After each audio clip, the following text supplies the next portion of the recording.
साक्षात उसे घर घर में पूजा जाता है। फिर क्या हो गया कि आज वह अपने अस्तित्व की लड़ाई लड़ रही है। वह अपने जीवन की भीख मांग रही है।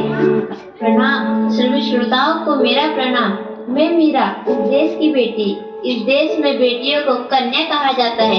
उसे लक्ष्मी, सरस्वती, माँ दुर्गा के रूप में देखा जाता है और नवरात्रा के दिनों में तो साक्षात उसे घर घर में पूजा जाता है। फिर क्या हो गया कि आज वह अपने अस्तित्व की लड़ाई लड़ रही है।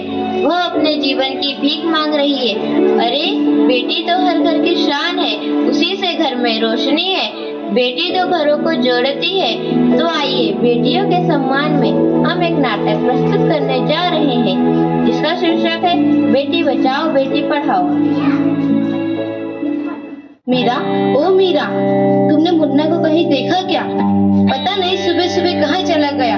अभी उसने कुछ खाया भी नहीं, दूध भी नहीं पिया और स्कूल जाने की तैयारी भी तो करनी है।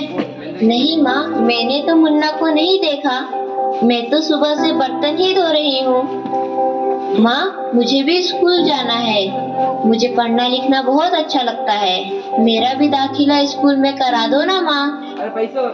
ए छोरी, बड़ी है स्कूल जाने वाली, घर के काम काज अच्छे से सीख ले। आगे चलकर यही तेरे काम आने वाले। पढ़ लिख कर कौन सा तुझको कलेक्टर बनना है? जल्दी जल्दी बर्तन साफ कर। माँ जी, मीरा को भी स्कूल में दाखिला दिला दीजिए ना, उसे भी पढ़ना लिखना जरूरी है। तू चुप कर, पढ़ना लिखना ये तो केवल लड़कों का काम है। उन्हें आगे चलकर घर गृहस्थी की जिम्मेदारी जो संभालनी होती है।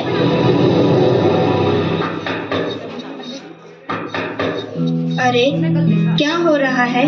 कौन किसकी जवाबदारी संभाल रहा है और हमारी मीरा बेटी क्यों रो रही है? देखिए ना डॉक्टर दीदी, दादी मुझे स्कूल ही जाने नहीं देती। कहती है तुझे पढ़ लिख कर क्या करना है, आगे चल के चूल्हा चौका ही तो संभालना है। अरे, यह तो बहुत गलत बात है माँ जी। क्या आपको नहीं लगता कि हम बेटियां भी पढ़ लिख कर आगे बढ़े? आज समाज बहुत आगे बढ़ गया है माँ जी। आप किस दुनिया की बात कर रही हैं? हम 21वीं सदी में जी रहे हैं। मैं आज ही टीचर दीदी से बात कर मीरा का दाखिला स्कूल में कराती हूँ। और हाँ, मैं तो यहाँ इसीलिए आई थी कि मुन्ना को पोलियो ड्रॉप दिया कि नहीं।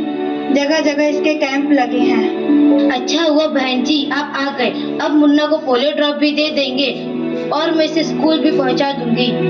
अच्छा मीरा, अब तुम रोना नहीं, तुम जरूर स्कूल जाओगी और एक दिन पढ़ लिख कर मेरी तरह बहुत अच्छी डॉक्टर बनोगी। ठीक है बेटा?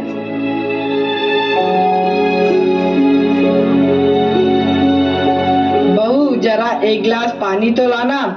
अभी लाई बाबूजी। ये लीजिए बाबूजी। अरे ये देखो, अखबार में प्यारी बेटी के बारे में कितनी सुंदर कविता आई है। आओ मैं तुम्हें यह कविता पढ़कर सुनाता हूँ। कहती बेटी बाह पसार, मुझे चाहिए प्यार दुलार। बेटी की अनदेखी क्यों करता है निष्ठुर संसार। सोचो जरा हमारे बिन बसा सकोगे घर परिवार। गर्भ से लेकर यौवन तक मुझ पर लटक रही तलवार। मेरी व्यथा वेदना का अब हो स्थायी उपचार। जब माई जग में न होगी तो तुम जन्म किससे पाओगे। जब बहन होगी घर आंगन में तो किससे रूठोगे, किसे मनाओगे। जब दादी नानी न होगी तो तुम्हें कहानी कौन सुनाएगा। जब कोई स्वप्न सुंदरी ही न होगी तो तुम किससे ब्याह रचाओगे। जब घर में बेटी ही न होगी तो तुम किस पर लाड लुटाओगे। जिस दुनिया में स्त्री ही न होगी उस दुनिया में कैसे रह पाओगे। जब तेरे घर में बहू ही न होगी तो कैसे वंश आगे बढ़ाओगे।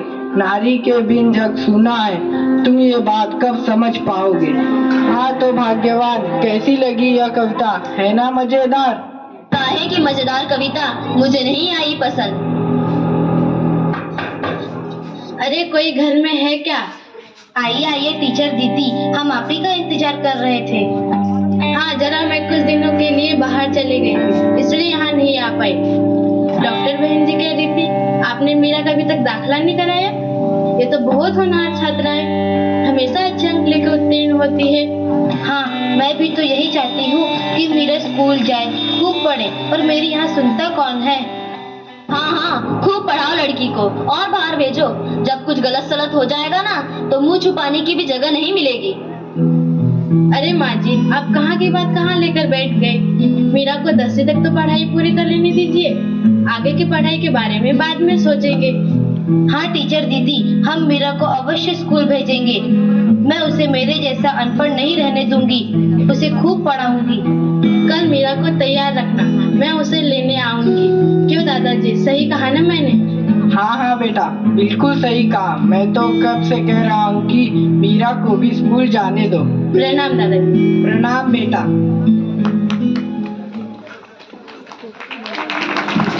What a beautiful performance it was. It gives